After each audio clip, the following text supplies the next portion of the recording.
Hello mga Mi! Welcome back sa ating mini vlog. So eto at magbubukas na naman ang Mima nyo ng parcel. So anyway mga Mima, ito nga binubuksan ko ay yung pump dispenser dun sa aking sink dahil nga last time sinabi ko nga na nasira na nga yun.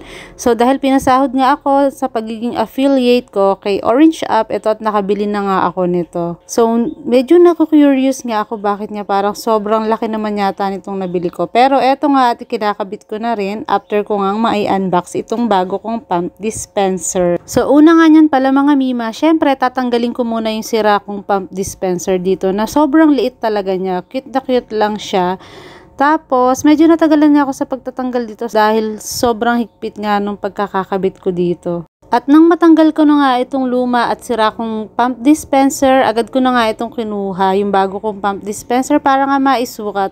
Medyo awkward lang siya sa una mga Mima, pero okay din naman. Sa una na nga niyang ginawa ko, inilinis ko nga muna itong butas bago ko nga ipasok itong bagong pump dispenser. So okay din naman at medyo mataas nga ito at madali ring gamitin. Medyo nalito pa nga ako sa pagkakabit ng hose niyan mga Mima kasi tinanggal ko nga siya dun sa pinaka-pump. Yung pala pwede na hindi siya tanggalin at i-shoot na lang siya agad dun sa ilalim.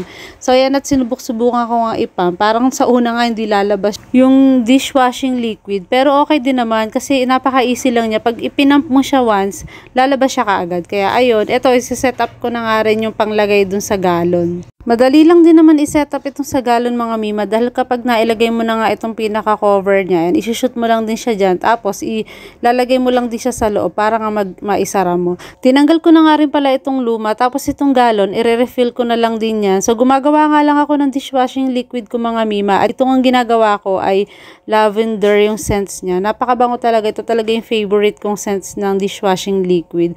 So ito mga Mi at sineset up ko na nga itong bagong hose para nga ma-try ko na yung pump. So ito mga Mi, ayan at nilalagay ko na nga yung cover. Medyo nakapasok siya sa loob para yun yung pinakasara niya. Tapos ito, itatry ko na nga itong bago kong pump. Medyo matagal ko lang din siya pinang-pump dahil nga empty yung hose. Ayan.